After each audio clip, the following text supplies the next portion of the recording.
నేను ఆత్మను, శాంతి స్వరూపాన్ని, శివ పరమాత్మ నా తండ్రి.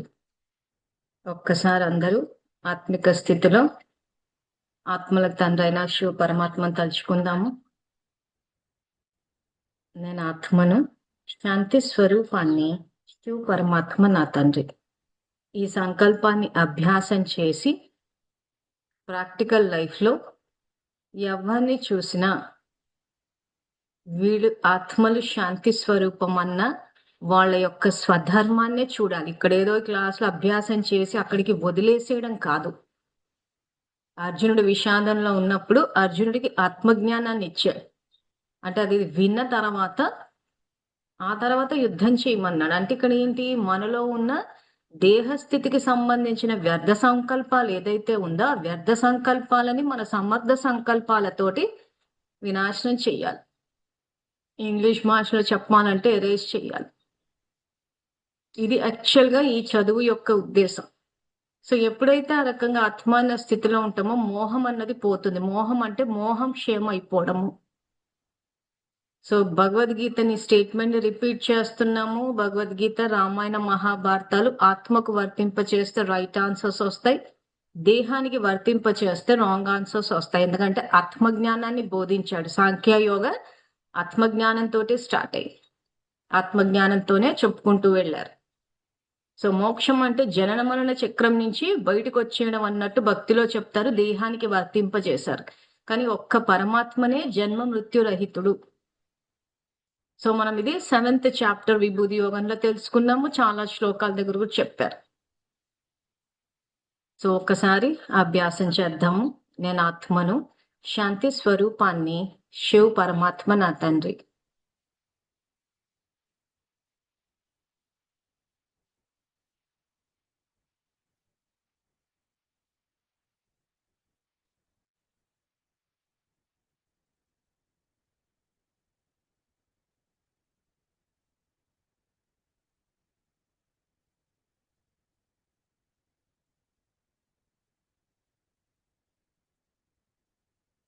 నేను ఆత్మను, ప్రేమ స్వరూపాన్ని, శివ పరమాత్మ నా తండ్రి. యూట్యూబ్ ద్వారా వినేవాళ్ళు కూడా ముందుకు జరిపేయకుండా కాసేపు ఇది అభ్యాసం చేయండి. ఆత్మస్థితిలో ఉంటే ఆత్మజ్ఞానం ఈజీగా అర్థమవుతుంది. నేను ఆత్మను, పవిత్ర స్వరూపాన్ని, శివ పరమాత్మ నా తండ్రి.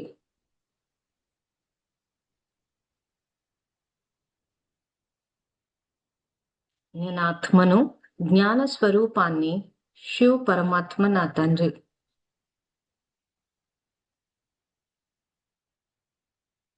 నేను ఆత్మను, సుఖ స్వరూపాన్ని, శివ పరమాత్మ నా తండ్రి. నేను ఆత్మను, ఆనంద స్వరూపాన్ని, శివ పరమాత్మ నా తండ్రి. నేను ఆత్మను, శక్తి స్వరూపాన్ని, శివ పరమాత్మ నా తండ్రి. సో ఇప్పుడు ఏవైతే 7 స్వధర్మానికి సంబంధించి ఇక్కడ అభ్యాసం చేశామో ప్రాక్టికల్ లైఫ్ లోకి వచ్చినప్పుడు మీకు ఏ సమస్య వచ్చినా, మీకు ఏ వ్యర్థ సంకల్పం వచ్చినా ఒక్క నిమిషం పాజ్, ఒక్క నిమిషం ఆగి ఆత్మిక స్థితిలో వచ్చి తండ్రిని తలుచుకోండి. ఆ తలుచుకున్నప్పుడు ఏమవుతుందంటే ఆలోచనల యొక్క తీవ్రత, ఆ స్పీడ్ ప్లస్ ఎన్నో ఆలోచనలు వస్తున్నాయి, ఆ నంబర్ ఆఫ్ థాట్స్ కూడా తగ్గిపోయినప్పుడు మీరే కొంచెం ఆ ప్రశాంతతలోకి వెళ్ళినప్పుడు మీకే అర్థమవుతుంది మీ స్థితి ఏంటి, సమస్య ఏంటి, సమస్యకు పరిష్కారం ఏంటి అన్న విషయం కూడా మీకే అర్థమవుతుంది. సో ఇక్కడ ఇప్పటికీ ఒక 20-30 ఎపిసోడ్లు నడిపేశాం. సో విషాద యోగము, సాంఖ్య యోగము, భగవంతుని యొక్క యథార్థ రూపము, జ్ఞాన మార్గము, భక్తి మార్గం ఇవి చెప్తూ ప్రాక్టికల్ లైఫ్కి వచ్చినప్పుడు మన ఆరోగ్య సమస్యలు, డబ్బు సమస్యలు, సంబంధాలకు సంబంధించిన సమస్యల్లో ఈ ఆత్మజ్ఞానాన్ని ఎలా ఉపయోగించాలో చెప్తున్నాం మేము.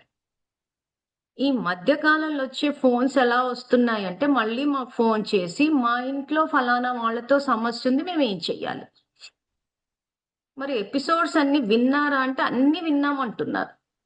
సో నేను ప్రతిదీ కుటుంబంలో ఉండే సమస్యలు, ఇప్పుడు ఇది భగవద్గీత చెప్పింది మన జీవన విధానాన్ని సరిదిద్దుకోమని చెప్పి.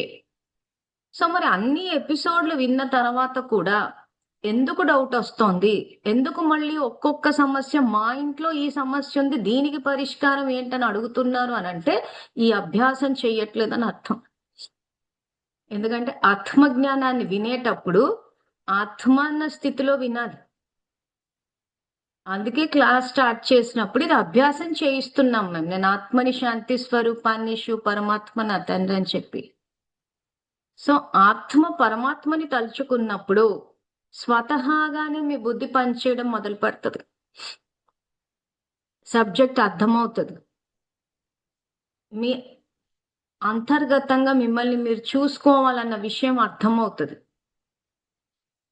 సమస్య యొక్క పరిష్కారము బయట లేదు, లోపలే ఉంది. మన ఆత్మశక్తిని సంతరించుకున్నప్పుడు మన ఆత్మే మన గైడెన్స్ ఇస్తుంది. మరి భగవంతుడు ఎప్పుడు మన జీవితంలో నిర్ణయాలు తీసుకుంటారంటే మన సమర్పణ అయినప్పుడు. సమర్పణ అంటే మళ్ళీ బట్టలు మార్చుకోవడం కాదు, మనస వాచ కర్మన ఆయన చెప్పిన ధర్మానికి అనుసారంగా నడుచుకున్నప్పుడు ఆయన మన జీవితంలో నిర్ణయాలు తీసుకుంటారు. ఎందుకంటే సాధారణంగా మనం ఏంటంటే భగవంతుని నిర్ణయాలని గౌరవించం. మనమే వెళ్ళానికి ఇలా చెయ్యి అలా చెయ్యాలని చెప్పేసి ఇన్స్ట్రక్షన్స్, ఆర్డర్స్ ఇచ్చేసి వస్తూ ఉంటాం.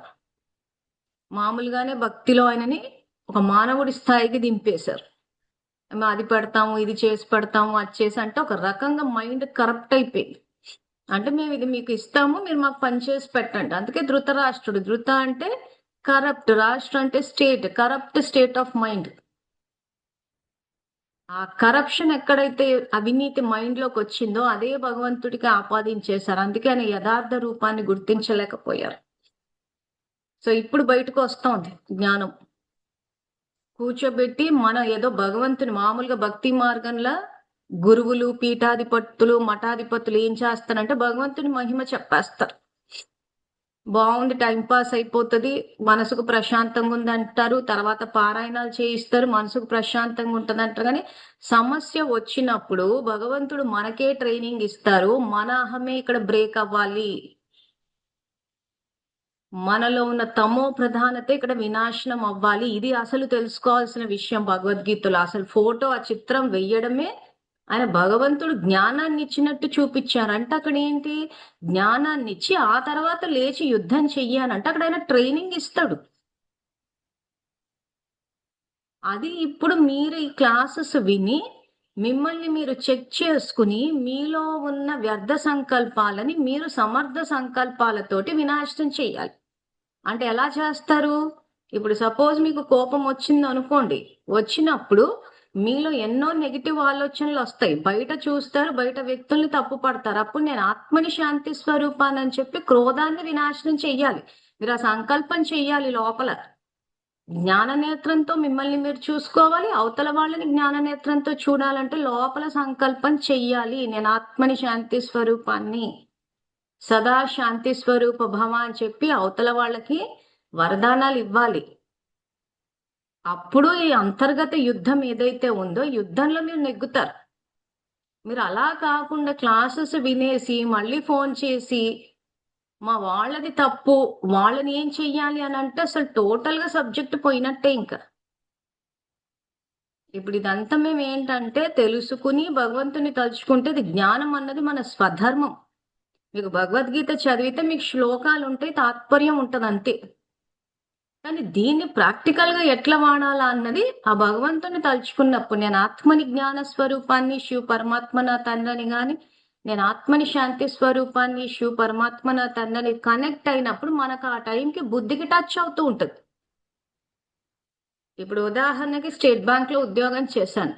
మీరు ఏ గవర్నమెంట్ ఆఫీషియల్స్ కానీ ఎవరినైనా కదిలిచ్చి అబ్బా ఉద్యోగాల టెన్షన్స్ ఎక్కువైపోయాయి, టెన్షన్ అంటారు, స్ట్రెస్ అంటారు, నెక్స్ట్ లెవెల్, ఆ తర్వాత డిప్రెషన్ అంటారు.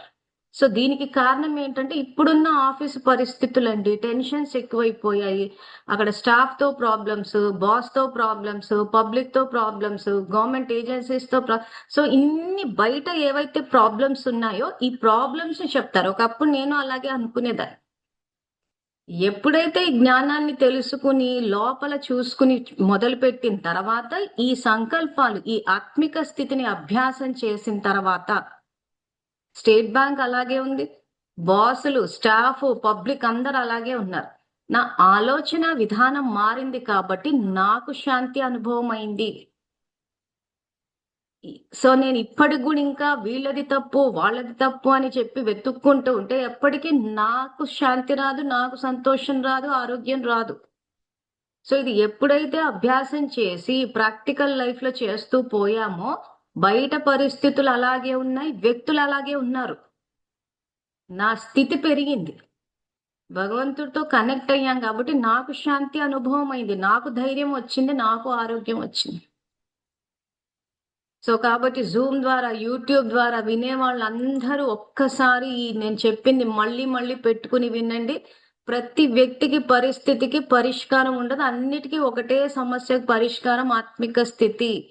మనల్ని మనం చూసుకోవడము, మన శక్తిని పెంచడము, మనం వరదానాలు ఇవ్వడము.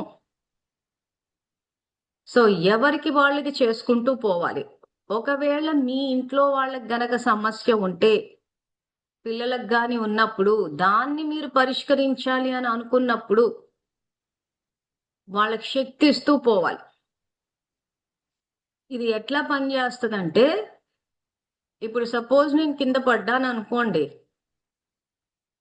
నా అంతట నేను లేవడానికి కొంచెం కష్టం అవుతుంది. ఎవరైనా సహాయం చేశారు అనుకోండి లేవడానికి, ఈజీగా లేవగలుగుతారు. అదే విధంగా ఎవరైనా ఆ రకంగా మానసికంగా పడిపోయి ఉన్నప్పుడు మనం వాళ్ళకి సహయోగం ఇవ్వగలుగుతాం. సో వాళ్ళకి వరదానాలు ఇస్తాం, సదా శాంతి. ఎందుకంటే ఈ రోజులు ఎలా ఉన్నాయంటే వాచా ద్వారా చెప్తే పనిచేసే రోజులు కావు ఇవి. శక్తిని ఉపయోగించాల్సిందే. సో ఇంట్లో కుటుంబ సభ్యులకి ఎవరికైనా సమస్య ఉంది అనుకుంటే వాళ్ళకి మీరు వాళ్ళ అలజడిలో ఉన్నప్పుడు మీరు కూర్చోబెట్టి జ్ఞానం విను, ఇది చెయ్యి పెట్టు అంటే నాకు తెలిసి వినరు. కాబట్టి ఇంటి యొక్క వాయుమండలాన్ని మార్చండి, వాళ్ళకి శక్తిని ఇవ్వండి. సో ఏ రకంగా చేస్తారు అది? నేను ఆత్మని, శాంతి స్వరూపాన్ని, సపోజ్ మా ఇంట్లోనే సమస్య ఉంది అనుకుందాం. పిల్లల చదువులు అవ్వచ్చు, పిల్లల ఉద్యోగాలు అవ్వచ్చు, భార్యాభర్తల సమస్యలు అవ్వచ్చు, ఏదైనా ఉన్నా మనం ఇంట్లో వాళ్ళకి కూర్చోబెట్టి నువ్వు జ్ఞానం విను విను అంటే అలజడితో ఉన్న మనసు ఏనాడు వినదు. దానికి ఎంతో ఆ భగవంతుని మీద నమ్మకం ఉన్నప్పుడు అరే వీళ్ళు ఏదో చెప్తున్నారు కదా అని అప్పుడు వింటారే తప్పితే సాధారణంగా అయితే ఇంకా నా బతుకు ఇంతే అని ఫిక్స్ అయిపోతారు. అటువంటి టైంలో ఇప్పుడు నా విషయంలో నేనే రియలైజ్ అయ్యాను కాబట్టి, నేనే ఇది ప్రయోగం చేశాను కాబట్టి జరిగిపోయింది, ఫాస్ట్ గా జరిగిపోయి. అంటే నాది నేనే చేశాను కాబట్టి ఫాస్ట్ గా అవుతుంది. ఇంకొకరికి చేసినప్పుడు ఏమవుతుంది అంటే టైం పడుతుంది. ఈ విషయాన్ని అందరూ గమనించాలి. ఎందుకంటే ఇంకొకరిని మనం లేపే ప్రయత్నం చేస్తున్నాం. మనం లేవాలనుకున్నప్పుడు లేచేయడం ఈజీ ఏదో చేసి, కానీ ఇంకొకరిని లేపాలనుకున్నప్పుడు వాళ్ళు లేవాలన్న ఉద్దేశం వాళ్ళకు ఉండాలి కదా. నా బతుకింతే, నేను ఇలాగే కింద పడి ఉంటాను అని అంటే చాలా ఫోర్స్ పెట్టాల్సి వస్తుంది. సో అప్పుడు ఏం చెయ్యాలి అని అంటే ఇదే పద్ధతి. నేను ఆత్మని, శాంతి స్వరూపాన్ని, శివ పరమాత్మ నా తండ్రి భగవంతుడికి కనెక్ట్ అయ్యి నాలోని శాంతి యొక్క దివ్య కిరణాలు ఇల్లంతా వ్యాపిస్తున్నాయి అని కాసేపు సమయాన్ని కేటాయించాలి. ఊరికే ఫోన్ల మీద వాళ్లకు చెప్పి వీళ్లకు చెప్పిందే చెప్పి ఎలాగూ సమయాన్ని దానికి కేటాయిస్తున్నారు. కాబట్టి ఇప్పుడు అదే సమయాన్ని కొంచెం మందికంతా చెప్పడం కాసేపు మానేసి, ఎందుకంటే ఈ పాటికే ఇంట్లో సమస్యలు అందరికీ చెప్పేసి ఉంటాం.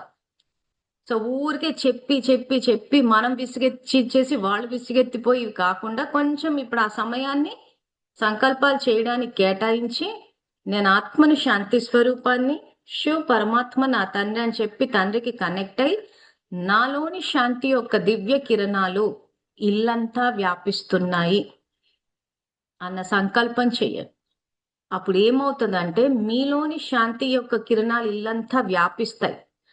ఇంట్లో ఉన్న మీ కుటుంబ సభ్యులంతా శాంతిని అనుభవం చేసినప్పుడు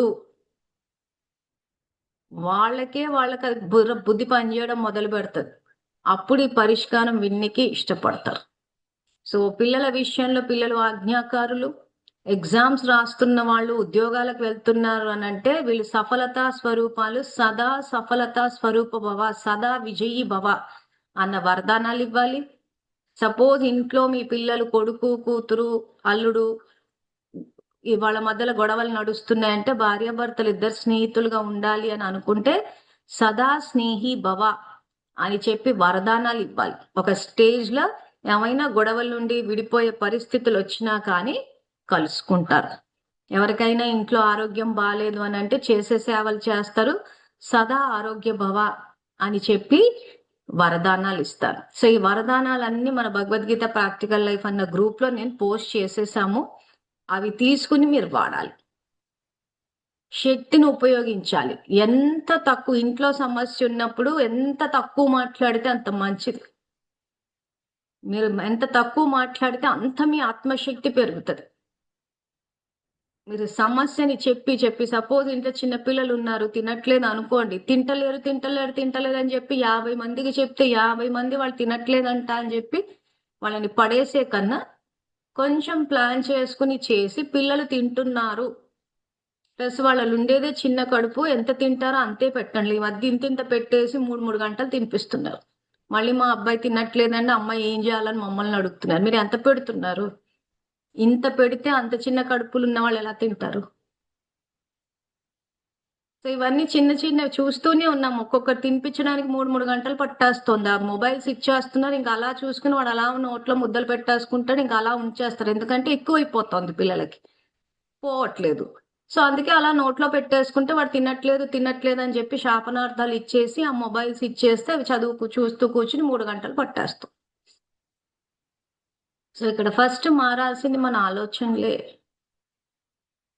సమస్య పరిష్కారం అన్నది కుటుంబానికి, డబ్బుకి, ఆరోగ్యానికి సంబంధించి ఇన్ని ఎపిసోడ్స్ లో నేను చెప్తూనే ఉన్నాను. ఓపిగ్గా వినాలి, రివైండ్ చేసుకుని వినాలి. వీలైతే ఒక పెన్ను బుక్కు పెట్టుకుని ఆ సమస్యకు పరిష్కారం నేను అక్కడ చెప్పేటప్పుడు మీరు ఆ యూట్యూబ్ని అక్కడ పాజ్ చేసి రాసుకోవాలి. రాసుకుని మళ్ళీ ఒకసారి 2-3 సార్లు చదువుకుంటే మీకు అర్థమవుతుంది. ఎందుకంటే మొదటిసారి వింటున్నారు ఈ జ్ఞానాన్ని మీరు. ఇంతకాలం విన్న జ్ఞానం ఏంటి అని అంటే గుడికెళ్ళి పూజలు చేసేసుకోవడము, ఆ తర్వాత భగవంతుడికి చెప్పేయడం, నువ్వు చేసేయమనంటే ఆయన మీద మేము భారం వేసేసామండి, ఆయన చూసుకుంటాడు. ఆయన చూసుకున్నాడా ఓకే. మనం ఏమైతే ఆయనకి మాట ఇచ్చొస్తామో, మీకు అది వండి పెడతాం, ఇది చేసి పెడతాం, నీ కొండకు వస్తాం, నడిచొస్తాం అని ఆయనకి ఏదైతే ఆల్రెడీ చెప్పొస్తామో అవి ఏదో చేసేస్తాం. ఒకవేళ ఆయన చెయ్యలేదా అనుకుందాం, ఇంకా అప్పుడు నా కన్నీళ్లు నీకు కనిపిస్తున్నాయా, నా మాట నీకు వినిపిస్తుందా, నా బాధలు నీకు తెలియట్లేదా, నీ కోసం నేను ఎంత కష్టపడ్డాను అనేసి మళ్ళీ అక్కడ ఒక తిట్ల పురాణం ఉంటుంది. అంటే ఇక్కడ భగవంతుని అర్థం చేసుకోలేదు అసలు. ఆయన పని చేసి పెడితే మంచోడు అవుతున్నాడు, పని చేసి పెట్టకపోతే మేము ఎంత చేసినా ఆయనకు మా మీద దయ రావట్లేదు. ఒక స్టేజ్ ఎక్కడ దాకా వెళ్ళిపోతున్నారంటే ఇంకా నేను మీకు పూజలు చెయ్యం అంటే మనం ఏమైనా పూజలు చేసి ఉద్ధరిస్తున్నామా? పూజలు చెయ్యమని ఎప్పుడు చెప్పాడైనా? మీరు గనక నా మీద మనసు లగ్నం చెయ్యలేకపోతే భక్తి యొక్క విధి విధానాల ద్వారా రండి అన్నాడు. ఎందుకు? మన మనసుని స్థిరంగా చేయడానికి. ఆయనకి ఏదో మనకి మీతోటి పూజలు చేయించుకోవడం కోసం కాదు. ఆ శ్లోకం నేను మళ్ళీ ఒక్కసారి చూపిస్తాను, అప్పుడు మీకు క్లారిటీ వస్తుంది.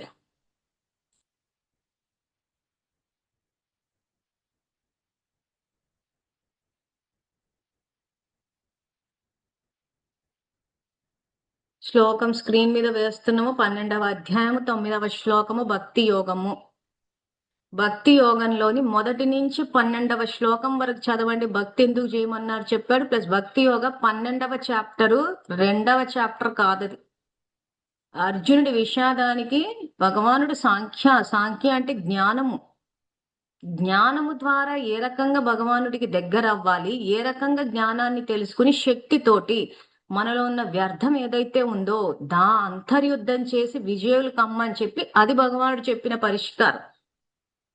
ఆ తర్వాత కర్మయోగము, జ్ఞానయోగము, అక్షర పరబ్రహ్మ యోగం ఇవన్నీ చెప్తూ ఎప్పుడైతే అర్జునుడు ఇంతకు సాకారుణ్ణి పూజించాలా నిరాకారుణ్ణి పూజించాలా అని అడిగినప్పుడు ఎవరైతే మనసు నిలపలేకపోతారో, ఇదిగో ఇక్కడ రాసుని చూడండి, స్థిరముగా నా యందు మనసు లగ్నము చేయని సమర్థుడవును కానిచో, అంటే డైరెక్ట్ జ్ఞాన మార్గం ద్వారా, సాంఖ్యం అంటే జ్ఞానం ద్వారా తెలుసుకుని భగవంతుడి కనెక్ట్ కాలేకపోతే భక్తి యోగమునందలి విధి విధానమును అనుసరింపుము, ఈ విధముగా నన్ను పొందుకోరు వృద్ధి చేసుకునమనేసి చెప్పాడు. అంటే ఎందుకు చేయమన్నాడు భక్తి? ఆయనని సాటిస్ఫై చేసుకోవడానికి కాదు, మన మనసు ఆయన మీద లగ్నం అవడానికి. మన మనసు ఆయన మీద లగ్నం అవుతే ఏమవుతుంది? మనకి శక్తి వస్తుంది, జ్ఞానం వస్తుంది. ఆ జ్ఞానము శక్తి వచ్చినప్పుడు ఏమవుతుంది అంటే మన నిర్ణయాలు కరెక్ట్ గా అవుతాయి, ధర్మ మార్గంలో నడుస్తాం కాబట్టి ఆ ధర్మమే మనల్ని కాపాడుతుంది. అందుకే ధర్మో రక్షతి రక్షిత అన్నారు. సో మన ప్రతి నిర్ణయం కరెక్ట్ అయినప్పుడు పర్యవసాన్యం కూడా కరెక్ట్ అవుతుంది. అప్పుడు లైఫ్ సాఫీగా స్థిరంగా నడుస్తుంది. దీన్నే సాంఖ్యయోగాల స్థిత ప్రజ్ఞ స్థితి అని. సో పూజలు చేసే వాళ్ళంతా ఈ శ్లోకాన్ని, ఇది గ్రూప్ లో కూడా పోస్ట్ చేసాము, 12వ అధ్యాయం 9వ శ్లోకంలో మనస్సుని స్థిరంగా ఉంచడం కోసమని భక్తి చేస్తున్నాము, భగవంతుని సాటిస్ఫై చేయడం కోసం కాదు. మన పూజ ఎందుకంటే చాలా మంది మేము ఇన్ని పూజలు చేసినా ఆయన కరుణించలేదండి అంటున్నాడు. అంటే ఆయనని సాటిస్ఫై చేయడానికి, ఆయన మనకు పనులు చేసి పెట్టడానిక మనం పూజలు చేస్తోందంటే చాలా మంది అజ్ఞానంతోనే చేస్తున్నారు. అందుకే చేసుకున్న కర్మల అనుసారంగా కొన్ని జరుగుతున్నాయి, కొన్ని జరగట్లేదు, జీవితం అంతా అస్తవ్యస్తం అయిపోయింది. అందుకే 1000 కోట్లలో ఏ ఒక్కరో నన్ను యథార్థంగా గుర్తిస్తారు, అందులో కూడా ఏ ఒక్కరో యోగ సిద్ధికి ప్రయత్నిస్తారు అన్నాడు. ఎందుకు అనంటే అందరూ భక్తి యోగం ద్వారా భక్తి చేస్తే భగవంతుడు సాటిస్ఫై అయిపోయి మనకు పనులు చేసి పెడతారని అను. సో ఇది భక్తికి సంబంధించిన క్లారిటీ. సో ఎవరెవరైతే సమస్య పరిష్కారం అనుకోనేసి ఫోన్ చెయ్యాలి అని అనుకుంటున్నారో ఒక్కసారి ఎపిసోడ్స్ చూసేసేయండి. ప్రతి సమస్యకు పరిష్కారం చెప్పాను నేను, మీరు శ్రద్ధ పెట్టి వినడమే. ప్రతి ఎపిసోడ్ మహా అంటే ఒక 30 మినిట్స్, ఒక 40 మినిట్స్ దాటటం లేదు.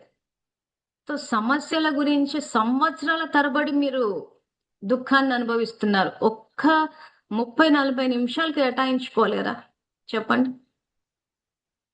భగవంతుడు అవతరించిన వేళ ఇది, కల్కి భగవానుడు అవతరణ జరిగింది. రాబోయే ఎపిసోడ్స్ లో చెప్తాను. ఎందుకంటే సమస్యలు పరిష్కారం చెప్పకపోతే ఇంకా నేను జనరల్ ఇది తీసుకొచ్చేసి పెడితే ఇంకా ఫోన్లు చేస్తూ ఉంటారు సమస్యకు ఎందుకంటే ఎవరో ఒకరు మా సమస్య పరిష్కారం వినాలన్నది ఉద్దేశం. అందుకే స్టార్ట్ చేయడమే సమస్యల పరిష్కారంతో స్టార్ట్ చేసేసాం, కవర్ చేసేసాను కూడా సబ్జెక్ట్.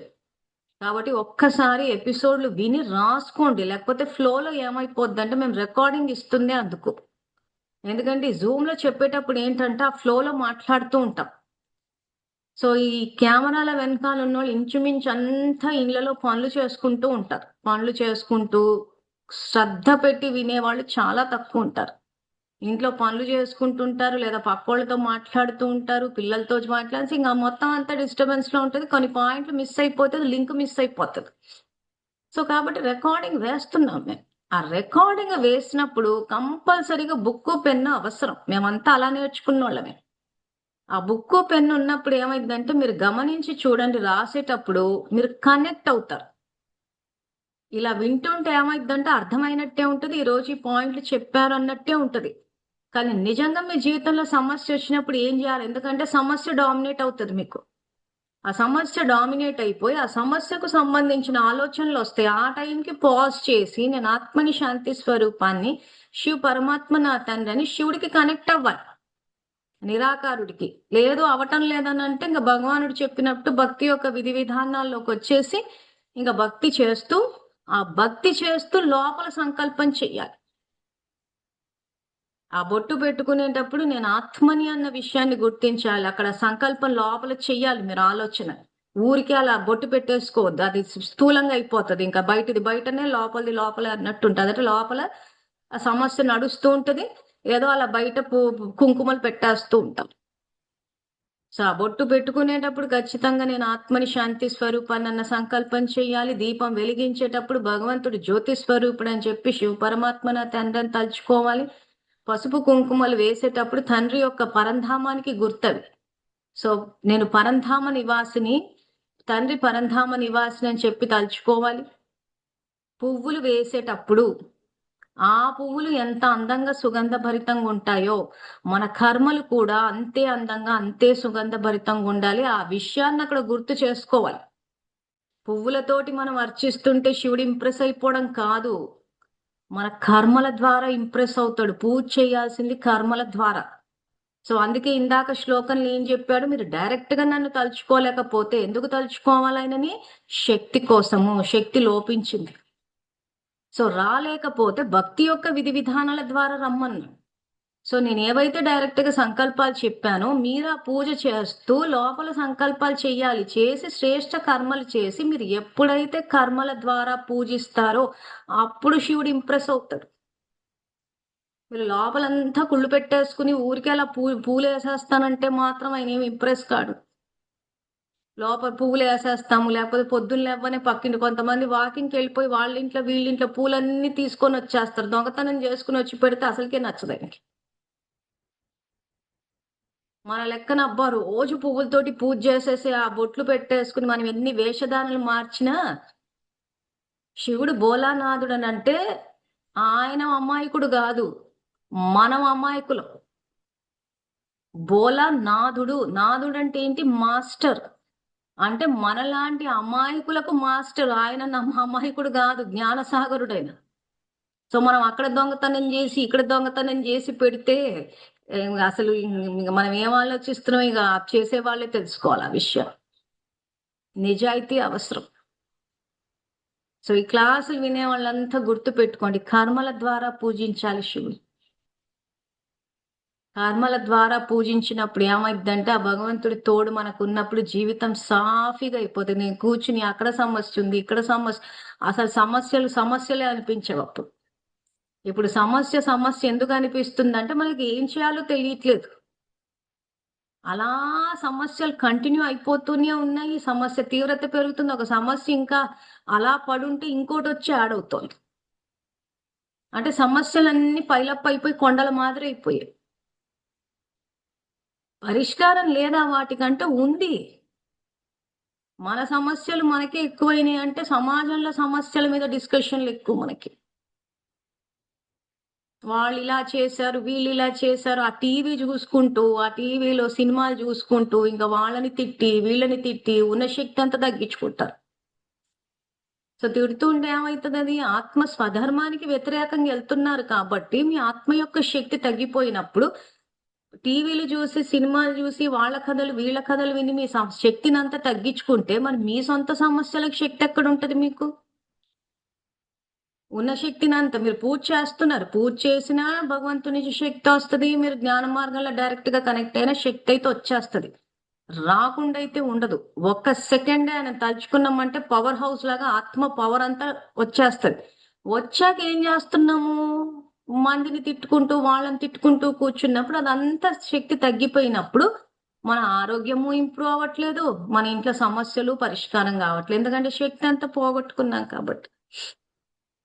సో ఇప్పుడు మేము ఈ క్లాసులు ఎందుకు పెట్టాము? మీరు ఎక్కడెక్కడైతే మీ శక్తిని వేస్ట్ చేసుకుంటున్నారో ఆ సమస్యలకు ఇక్కడ పరిష్కారం చెప్తున్నాం. ఇంకా మీకు ఆ సమస్యలకు పరిష్కారం వచ్చేసిందంటే ఇంకా మీకు ఆలోచనలు తగ్గిపోవాలి. సో మీ ఇంట్లో సమస్యలకు పరిష్కారం ఏంటో మీకు చెప్పాను. బయట సమాజంలో జరుగుతున్న తప్పులకి, వాడు తప్పు చేశాడు, వాడు బాగానే ఉన్నాడు, వాడు కోట్లు సంపాదించాడు, చట్టం ఏం చేయలేకపోతుంది అంటున్నారు. ఉదాహరణకి ఎవరైనా అమ్మాయిల మీద అత్యాచారాలు చేసి తప్పించుకుంటున్నారు అనుకుందాం. ఇంకా వీళ్ళ ఇళ్లలో కూర్చుని అబ్బో వాడు అసలు వాడిని ఎవడేం చేయలేకపోతున్నాడు, వాడు తప్పించుకొని తిరుగుతున్నాడు, కేసులన్నీ రఫా దఫా చేసేసుకుంటున్నాడు, పోలీసుల్ని మేనేజ్ చేశాడు, మీడియాని మేనేజ్ చేశాడు, కోర్టుని మేనేజ్ చేసేసాడు అని చెప్పి మాట్లాడుతూ ఉంటాం. మనం గుర్తు పెట్టుకోవాల్సింది ఏంటంటే భగవంతుని చట్టాలు, భారతదేశం యొక్క చట్టాలు 2 చట్టాలు ఉన్నాయి. సో ఈ రోజు దేశం యొక్క చట్టాలను తప్పించుకుంటున్నారు అని మనం అనుకుంటున్నాం.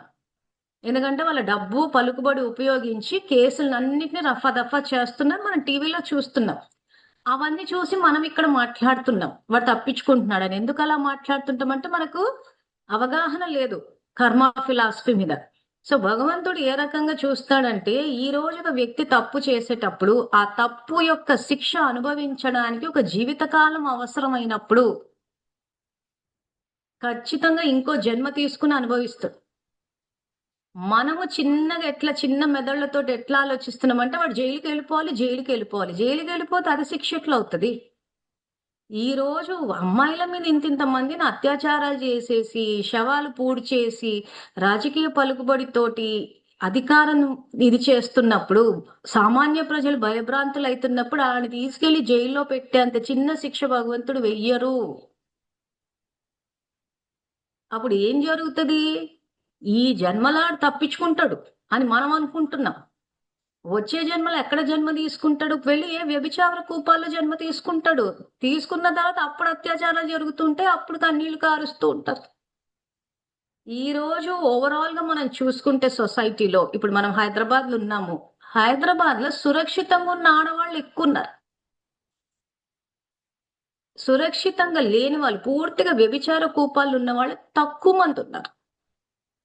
వాళ్ళెందుకు అక్కడ ఉన్నారు, మనం ఎందుకు సురక్షితంగా ఉన్నామంటే చేసుకున్న కర్మలు. సో కాలచక్రాన్ని వెనక్కి తిప్పి చూస్తే ఎవరైతే ఆ కూపాలు ఉన్నారో వాళ్ళు అంతకన్నా ముందు జన్మలో మగ జన్మ తీసుకుని ఈ రకంగానే అత్యాచారాలు చేసి రాజకీయ పలుకుబడితోటి డబ్బు బలంతో తప్పించుకుని ఉంటారు. సో చట్టం పనిచేస్తోంది. ఏ బీజాన్ని నాటితే అదే ఫలం వస్తుంది. ఈ రోజు నువ్వు అత్యాచారం చేసావు కాబట్టి వచ్చే జన్మలో ఆడజన్మ తీసుకుని నీ పైన జరుగుతుంది. ఒక బీజాన్ని నాటితే ఎన్నో ఫలాలంటే ఎంతమంది ఎన్ని రకాలుగా బాధపడతారో అన్ని రకాలుగా జరుగుతుంది. ఆ రకంగా అన్యాయం అయినప్పుడు పోతారు. ఈ స్టేషన్లకు పోయినప్పుడు న్యాయం జరగదు వాళ్ళకి. ఎందుకు జరగదు? నువ్వు అంతకన్నా ముందు జన్మలో ఇది పలుకుబడి ఉపయోగించి నువ్వు న్యాయాన్ని కొనేసావు అక్కడ. సో అది మళ్ళీ తిరిగి వచ్చేసింది. ఇక్కడ నీకు జరగదు ఈరోజు. మరి ఈ సబ్జెక్ట్ ఇప్పుడు మనకు తెలిసిన తర్వాత మనం సమాజాన్ని చూసుకుని ఉన్నాయన్నీ ఆలోచించి శక్తి తగ్గించుకోవాలా, లే మంది మనం చూసుకుని మనం ఎవరికైనా ఏమైనా సహాయం చేయడానికి వెళ్ళాలి. సో దీన్నే కర్మల ద్వారా పూజించడం అంటాం. మనకు తెలిసిపోయింది ఈ రోజు భగవంతుని చట్టాల ప్రకారము, భారతదేశం యొక్క చట్టాల ప్రకారము జైలుకు వెళ్ళడం అన్నది అసలు శిక్షే కాదు. అసలు భగవంతుని లెక్కన ఆ జైలుకి వెళ్తే ఏం చేస్తారు? వాళ్ళకున్న పలుకుబడికి విఐపి ట్రీట్మెంట్లు ఉంటాయి అక్కడ.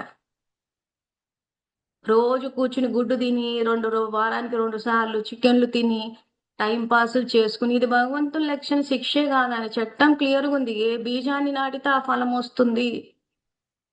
ఒక బీజాన్ని నాటితే మనం ఒక మనిషిని బాధ పెట్టామంటే వాళ్ళు ఎన్ని రకాలుగా బాధపడతారో అన్ని రకాలుగా మల్టిప్లై అయి తిరిగి వస్తుంది. మరి అంత మల్టిప్లై అయి తిరిగి వచ్చేటప్పుడు జైల్లో కూర్చోబెట్టి వాడు గుడ్డు చికెన్ తింటా అంటే శిక్ష ఎట్లా అవుతుంది? సో వాడు జన్మ తీసుకుంటాడు, ఎక్కువ అయిపోయింది పాపం. సో ఆ జన్మ తీసుకున్నప్పుడు ఏమైతుంది? మొత్తం అంతా తీస్తుంది బయటికి. ఆ శిక్షలు వెయ్యకపోతే ఎవడు మారడు అన్న దయాసాగరుడు అన్న మాటే గాని ఇలాంటి శిక్షలు వెయ్యకపోతే నిజాయితీ పరులైన పిల్లలు బతకలేరు. ఈ ప్రపంచంలో నిజాయితీ ఉండే పిల్లలు, ఆయన సత్యమైన భక్తులు సురక్షితంగా ఉండాలి అని అంటే తప్పు చేసేవాడికి శిక్ష పడాల్సిందే. వెయ్యలేదు అనుకోండి ఇంకా మదం ఎక్కి రెచ్చిపోతారు. అందుకే కల్కి అవతరణ జరిగింది ఇవన్నీ అని చెప్పడానికి కారణం అంటే దీని గురించి ఇంకా బాగా ఇంట్రెస్టింగ్ తర్వాత తెలుసుకోవచ్చు.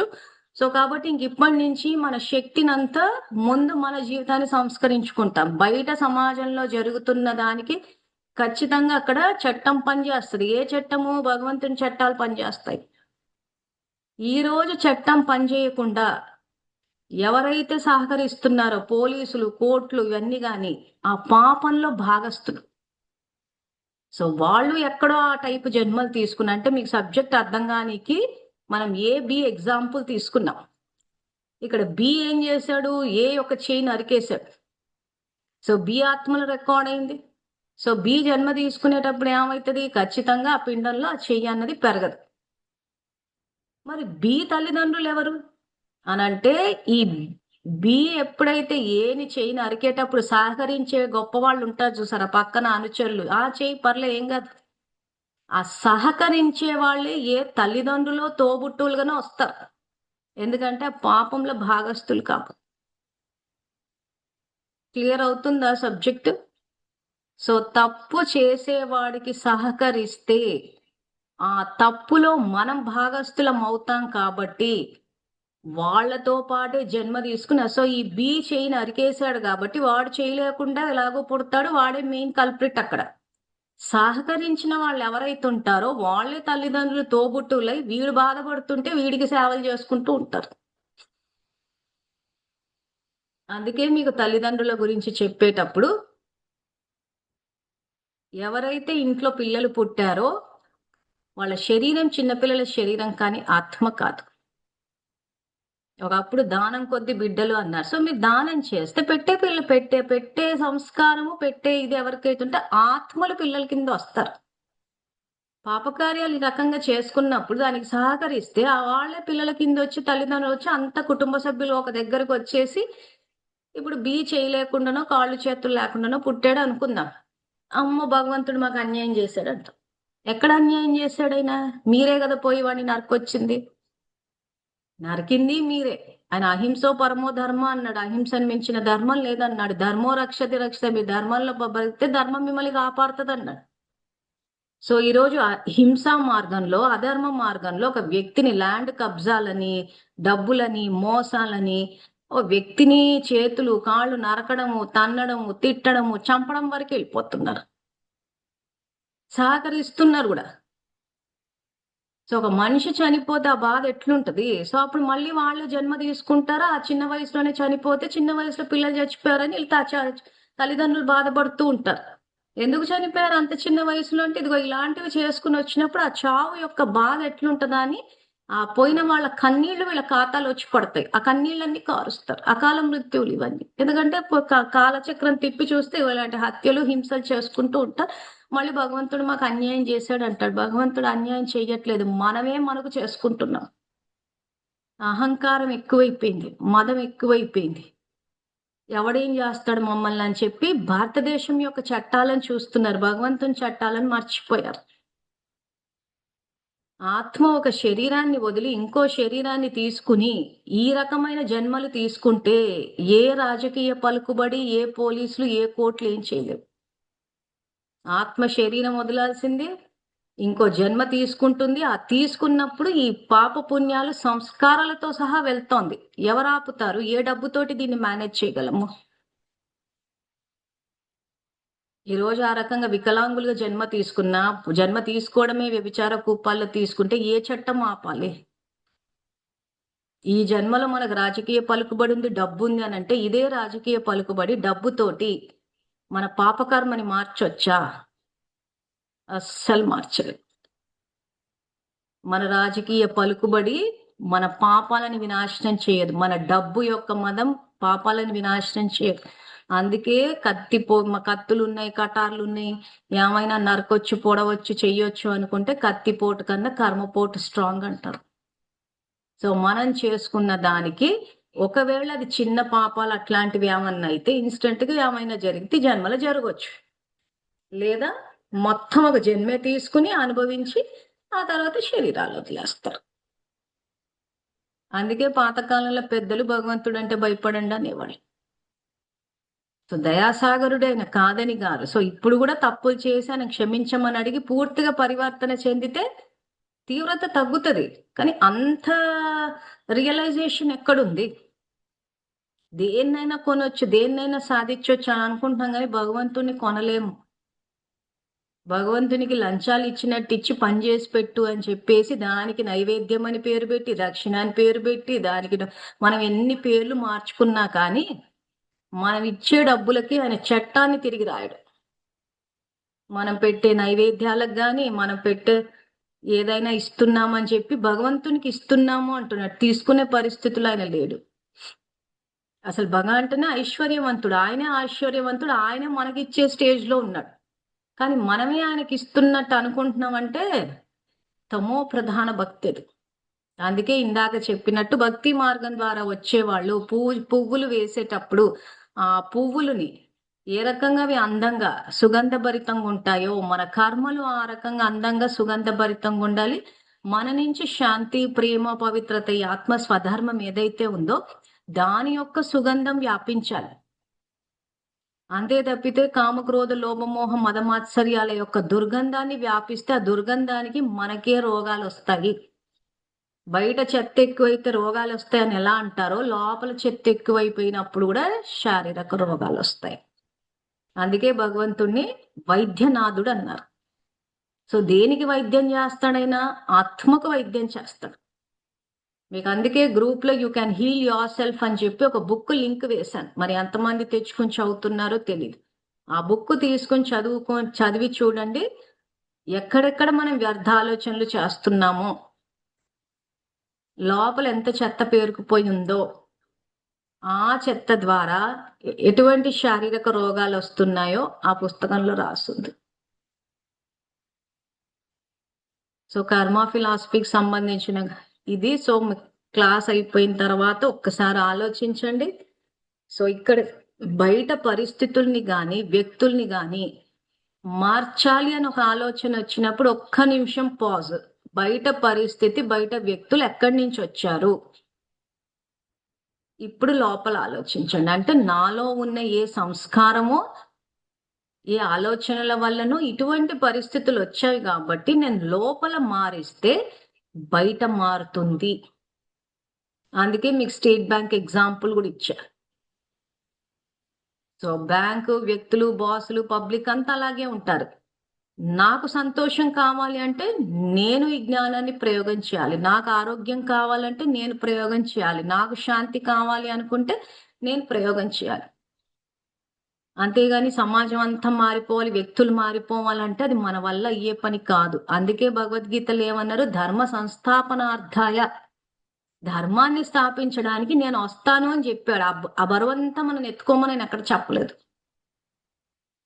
సో మన బాధ్యత ఏంటంటే జ్ఞానాన్ని, శక్తిని తెలుసుకుని స్వపరివర్తన చేసుకుని కర్మల ద్వారా పూజించడం, అంటే సేవ చేయడం వరకే మన పాత్ర ఉంది. ఆయన ధర్మాన్ని స్థాపించడానికి ఆయన వస్తాను అని చెప్పినప్పుడు మనమేదో అంత భారం అంతా మన నెత్తి మీద ఉన్నట్టు ఫీల్ అవ్వాల్సిన అవసరం లేదు. ఎందుకంటే ఇప్పుడున్న కుల వ్యవస్థే కావచ్చు, కరప్షనే కావచ్చు, ఇలాంటివి కొన్ని మార్చాలంటే అది మానవ మాత్రులకు సాధ్యం కాదు, ఒక్క భగవంతుడికే సాధ్యం. సో కాబట్టి కర్మ ఫిలాసఫీ వచ్చే క్లాసెస్ లో కూడా చేసి ఆయన అవతరణ, ఈ కల్కి భగవానుడిది ఎలా జరుగుతుంది, ఏంటి, ఏ రకంగా ఆయన ధర్మస్థాపన చేస్తాడన్న విషయాలతోటి మళ్ళీ రాబోయే క్లాసుల్లో కలుద్దాము. అంతవరకు థ్యాంక్ యూ. ఓం నమః శివాయ.